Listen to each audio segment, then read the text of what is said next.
दोस्तों, सबसे पहले सब्सक्राइब करें, नोटिफिकेशन बेल दबाएं और सबसे पहले वाली ऑप्शन ऑल करें, जिससे हमारी आने वाली नई वीडियो की नोटिफिकेशन आपको फ़ौरन मिल जाएगी। जय श्री राम भक्तों सुबह की वीडियो में जो हमने आपसे प्रश्न पूछा था कि बलराम जी के कितने बच्चे हैं, तो उसका उत्तर है बलराम जी के 2 पुत्र, जिनका नाम निषद और उल्मुख है। उनकी एक बेटी बताई गई है जो कि दक्षिण भारतीय ग्रंथों में उल्लेखित है, जिसका नाम वत्सला था। चलिए आज की कथा श्रवण करते हैं। आज की कथा है एक वैश्या को पैसे देकर साधु के कमरे में भेजना। आइए कथा श्रवण करें।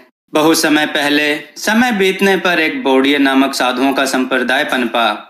एक समय की बात है, संगम नाम के एक श्वेतांबर आचार्य अपने 500 शिष्यों के साथ उज्जैन नामक बिहार में रहते थे। उनके समाज में दत्त नाम का एक घुमक्कड़ साधु था। एक बार आचार्य संगम ने उसे किसी काम से दूसरे गांव भेजा। उस गांव में पहुंचते पहुंचते साधु को रात हो गई। तब वह रात को कहीं टिकने के लिए ठिकाना ढूंढने लगा। उसे कहीं टिकने का स्थान न मिला। तब वह बौड़िया चैत्यालय में चला गया। उसने सोचा कि यह तो अपने ही धर्म के साधुओं का निवास होने से अपना ही स्थान है, और वह उस चैत्यालय में रात बिताने के लिए भीतर चला गया। उससे अकारण वैर पालने वाले उन बौड़िया श्रावकों ने एक वैश्या को पैसे देकर उसके पास भेज दिया।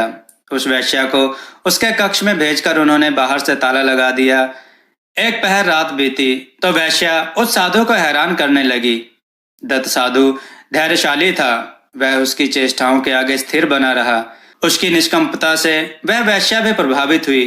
तब वह शांत होकर उससे बोली, मुझे दिगंबर साधुओं ने पैसे देकर तुम्हें भ्रष्ट करने के लिए भेजा है।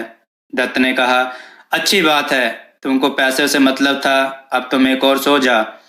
उसके बाद उसने उस वैश्या के देखते देखते उस कक्ष में जो दिया जल रहा था, अपने सारे कपड़े उतारे और सामान जला डाला और वहां पड़ा हुआ एक पुराना मोरपंख उठा लिया।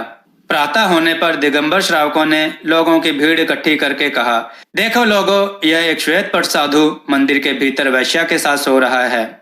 सूर्योदय होने पर सबके सामने द्वार खोला गया। दत्त भीतर से उस वैश्या के कंधे पर हाथ रखकर बाहर निकला। लोगों ने देखा और कहा, अरे यह तो पापी है, वैश्या के कंधे पर हाथ रखकर जा रहा है, निर्लज, अभी तक भी इसने उसे गले से लिपटा रखा है। दत्त ने कहा, मेरी हंसी क्यों उड़ाते हो? और भी तो पापी हैं जो रोज रात वैश्याओं के साथ रहते हैं। तब लोग बौड़िया श्रावकों पर हंसते हुए कहने लगे, अरे ऐसे तुम्हारे गुरुजन हैं। तब बौड़िया श्रावकों ने सबके सामने उस साधु के पैर पकड़कर क्षमा मांगी।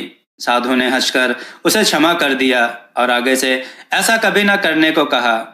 भक्तों, आपको यह कथा कैसी लगी? अपने विचार और सुझाव कमेंट में जरूर दें। हमारी कथाओं को लाइक करें, हमारे चैनल को सब्सक्राइब करना ना भूलें। हमारी कथाओं को शेयर जरूर करें, जिससे लोगों को अच्छा ज्ञान प्राप्त हो।